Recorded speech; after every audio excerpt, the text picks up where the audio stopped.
বোধহয় আমরা যে কজন কথা বলছি বিএনপিতে, তার মধ্যে বোধহয় আমি একজন, যে অনেক বেশি কথা বলেছি আমরা। এবং এইটা দেখলাম কালকে এবং গত 3 দিন ধারাবাহিকভাবে কিছু লোক, আমি যেটা বললাম কিছুক্ষণ আগে, যে আমার বাগানে শূকরের উপদ্রব শুরু হয়েছে। তো ওই কিছু শূকর উপদ্রব শুরু করেছে আমাদের বাগানে। আমি ওই শূকরগুলোর সম্বন্ধে কিছু বলতে চাই, যাদের কোনো কাজ নাই কচু ক্ষেত্রে কচু ভাঙা ছাড়া। তো যে কথা বলছেন যে ইউনূস সাহেব, ডক্টর প্রফেসর ইউনূস সাহেব যদি বলে থাকেন নির্বাচনের কথা, ভালো বলেছেন। নির্বাচন তো, আচ্ছা আমি বুঝি না, নির্বাচন না দিয়ে কী করবে এই গভর্নমেন্ট, এই সরকার? আমি এটা বুঝি না কী করতে। ধরে নেন নির্বাচন আমাদের কোনো দাবি থাকলো নাই, ধরে নেন কথা বলছেন, কী করতে পারে একটা সরকার? কতদিন বিনা নির্বাচনে থাকতে পারে? এটা সম্ভব না। যদি বিনা নির্বাচনে সরকার থাকতে পারতো তাহলে তো হাসিনাই থাকতো। যেহেতু হাসিনা নির্বাচিত ছিল না, সে তাই চলে যেতে হয়েছে বাধ্য হয়ে। তো ডক্টর মোহাম্মদ ইউনূস বোধহয় সঠিক সিদ্ধান্ত নিয়েছেন, এবং উনি যদি নির্বাচনের কথা বলে থাকেন, আগে বলেছেন, এখন যদি বলে থাকেন, ভালো বলেছেন, সঠিক বলেছেন। নির্বাচনটা হওয়া দরকার। এক গ্রুপ আছে দেশে, এক গ্রুপ আছে বিদেশে, যারা নাকি নির্বাচনকে বাদ দিয়ে সংস্কারের কথা বলছেন, আবার বলার চেষ্টা করছেন যে বিএনপি সংস্কারের কথা শুনলেই বিএনপির মেজাজ খারাপ হয়ে যায়। আমি এখানে আমার একটু তীব্র আপত্তি আমাদের, যে বিএনপি কখনো সংস্কারের বিপক্ষে নয়। বিএনপি বরাবর সংস্কারের পক্ষে, একই সঙ্গে বিএনপি নির্বাচনের পক্ষে। দুটোরই প্রয়োজন আছে, কিন্তু এমন সংস্কারের পক্ষে বিএনপি নয় যেটি দেশের জনগণের স্বার্থের, জনগণের অধিকারের বাইরে চলে যাবে। এমন কোনো সংস্কার বিএনপি কিংবা আমরা মেনে নিতে পারি না, মেনে নেবও না। আমি এই কথা আগে বলেছি, এখনও বলছি। আপনারা দেখবেন সংস্কার যদি যারা নাকি এটা নিয়ে এটা পড়েছেন, যাদের কাছে স্প্রেডশিট গেছে, যারা পড়েছেন তারা দেখেছেন যে এমন কিছু প্রস্তাব আছে যে প্রস্তাবগুলো বাংলাদেশে মানুষের সঙ্গে মানানসই নয়, যেগুলো বাংলাদেশের সঙ্গে যায় না, বাংলাদেশের সঙ্গে, সেগুলো আমরা কেন মানব? এবং এই যে মানা নিয়ে কালকে দেখলাম এক ভদ্রলোক, যিনি, আমি নাম নিচ্ছি না, তবে আপনি বুঝে নিন, যিনি দরবেশের সালমান রহমানের টাকা খেয়ে মোটা হয়েছেন, স্বাস্থ্য ভালো করেছেন, চেহারা সুন্দর করেছেন, লম্বা লম্বা কথা বলেন বাইরে থেকে। খুব দুর্ভাগ্যজনকভাবে উনি আমার সম্বন্ধে কালকে বাজে কথা বলেছেন। তো বলতে থাকুক, আমি বলেছি না, কচু খেতে শুকর পড়েছে, আমি শুকরের পর্যায়ে ধরি ওনাদেরকে। তো আরেকজন আছে ফ্রান্সে, আরেকজন আছে একজন ওখানে, কী বলে এটা, একটা নাম, ওটা হলো কী বলে এটাকে, একটা না একটা জারজ মিল্টন, সরি কথা আমি বলে দিলাম। আমার অবস্থা থেকে এটা বলা ঠিক হয়নি বোধহয়। তবুও আমি বলছি, জারজ মিল্টন বকা দিয়েছে আমাকে, সেটাকে সমর্থন করেছে পিনাকি। অর্থাৎ জারজ মিল্টন যে ভাষা আমাকে বকা দিয়েছে, পিনাকি সমর্থন করেছে। আমি বলতে চাই যে ওরা সবাই একই বংশের, একই গোত্রের সন্তান। কোনো ভদ্রলোককে এভাবে গালি দিতে পারে না। আমি ঢাকার মানুষ, আমি ইচ্ছে করলে ওরা যে ভাষা গালি দেয় তার চেয়ে জঘন্য ভাষা গালি দিতে পারি, কিন্তু আমার বাপ মা, আমার পরিবার এটা আমাকে শেখায় নাই। ওরা যেটা বলছে এবং বলেছে, এটা ওদের পরিবার থেকে শেখানো, ওরা ওই পরিবার থেকে করে আসছে, শুকরের জাত। সরি, আমি কথাগুলো বললাম বাধ্য হয়ে, যে আমি যে বলেছি আজকে বলি, এখনও বললাম যে এখনও যে সংস্কারের কথা বলার কারণে আমি নাকি সংস্কার মানি না। আমি বলছি ওই সংস্কার মানি না যে সংস্কারটা দেশের মানুষের প্রয়োজন নাই। আমি সে কথা বলেছি। তারা যদি ভুল বুঝে এবং দরবেশের টাকা খেয়ে শরীর স্বাস্থ্য ভালো করে বিদেশে থেকে এই দেশের রাজনীতিবিদদের সম্বন্ধে কুৎসরণা করে, গালিগালাজ করে, এবং আমি আশ্চর্য হয়ে গেলাম, প্রথম গালিগালাজ শুরু করলো তারা আমাকে, তারপরে তারা শুরু করলো আমাদের সেক্রেটারি জেনারেল মির্জা ফখরুল সাহেবকে, তারপর তারেক রহমান সাহেবকে, আমাদের অ্যাক্টিং চেয়ারম্যান, এমনকি তার পরিবার সম্পর্কেও তারা কথাবার্তা বলা শুরু করেছে। আমার আজকে কিন্তু মূলত এই কথাই বলাই ছিল, আমার অন্য কোনো সাবজেক্ট ছিল না। এটাই ছিল আমার বক্তব্য, যে ওরা আসলে চাচ্ছেটা কি। ওরা বিএনপিকে কিংবা আওয়ামী লীগকে কিংবা অন্য কাউকে ওরা ভালোবাসে না। ওরা ভালোবাসে ভারতকে। ওরা এই দেশে যাতে ভারতের আধিপত্য বিস্তার হয় এবং ভারত যাতে এই দেশে কায়েমি স্বার্থবাদী গোষ্ঠীকে বসাতে পারে, ওই সমস্ত লোকদের জন্য এরা কাজ করতেছে। এই গ্রুপটা এবং এই শুকুরের গোষ্ঠী কখনো বাংলাদেশের কোনো সরকারকে স্থিতিশীল থাকতে দেবে না। আমি আজকে হলফ করে বলতে পারি, এখানে অনেক সাংবাদিক ভাইরা আছেন যারা রহমত বহুদিন বাঁচবেন, দেখবেন যে এই গোষ্ঠী কখনো বাংলাদেশকে স্থিতিশীল থাকতে দেবে না। কখনো আমার বিরুদ্ধে, কখনো ওর বিরুদ্ধে, কখনো তার বিরুদ্ধে লেগেই থাকবে। ফাঁক দিয়ে কী হবে জানেন? ওরা ওই যে ইউটিউবের মধ্যে কি যে পয়সা কামানোর একটা রাস্তা আছে ওদের, সে পয়সা কামাইতেছে। আরে ভাই, পয়সা যদি লাগে আমাদেরকে বল, আমরা চাঁদা দিলে দিব না, অসুবিধা নাই তো।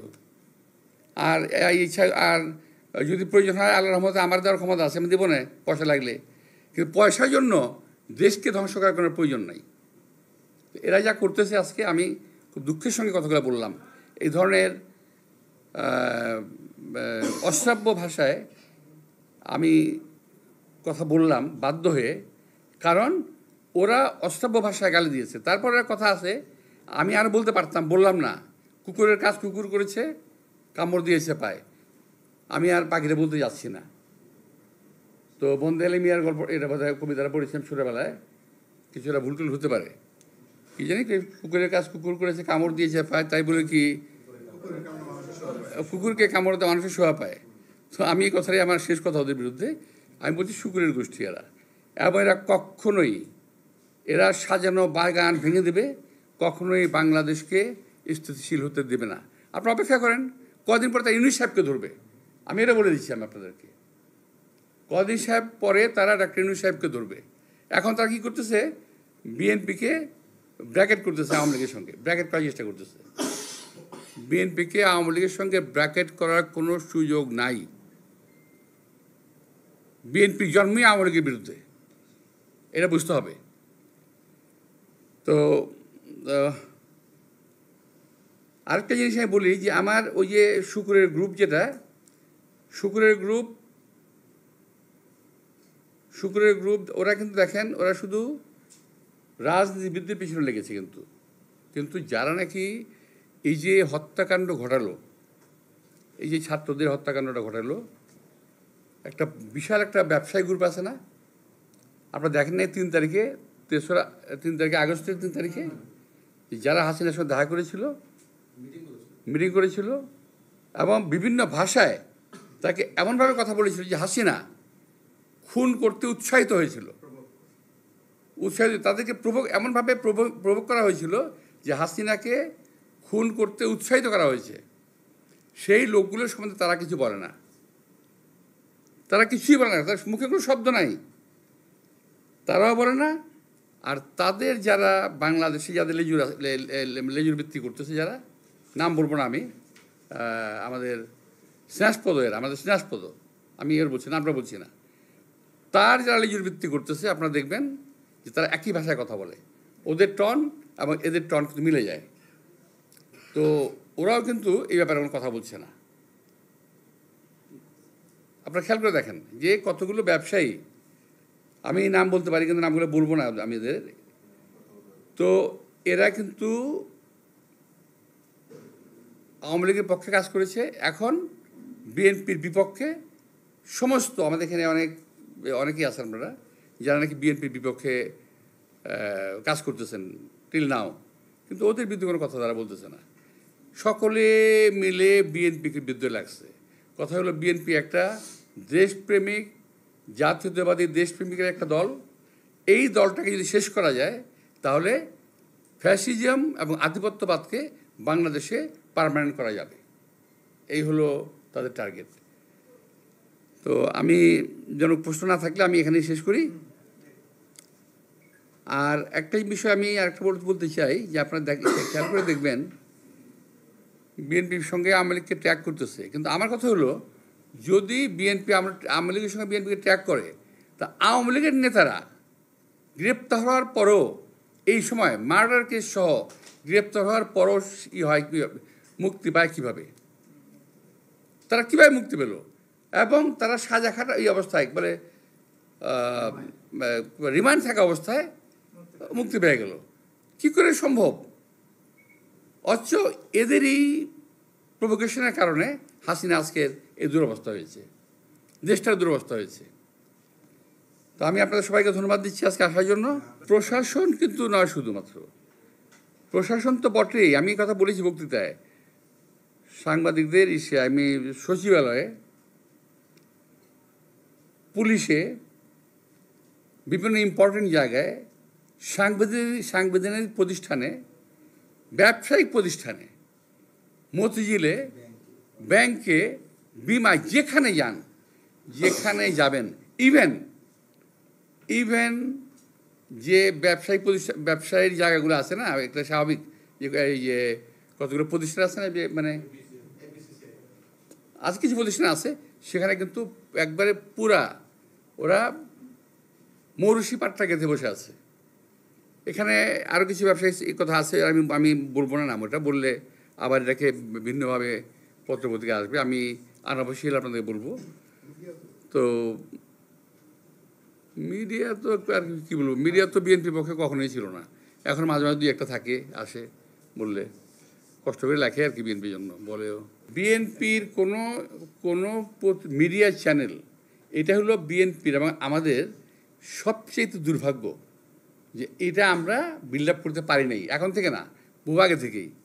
আওয়ামী লীগ এবং বিএনপিকে যদি ভাবা হয় দল হিসেবে, বড় দল হিসেবে মানুষ ভাবতে পারে, কিন্তু এটা কিন্তু ঠিক না। কারণ প্রতিটা দলেরই কিন্তু নিজস্ব একটা শক্তি আছে, প্রতিটা দলের নিজের একটা ক্ষমতা আছে, প্রতিটা দলের পপুলারিটি আছে।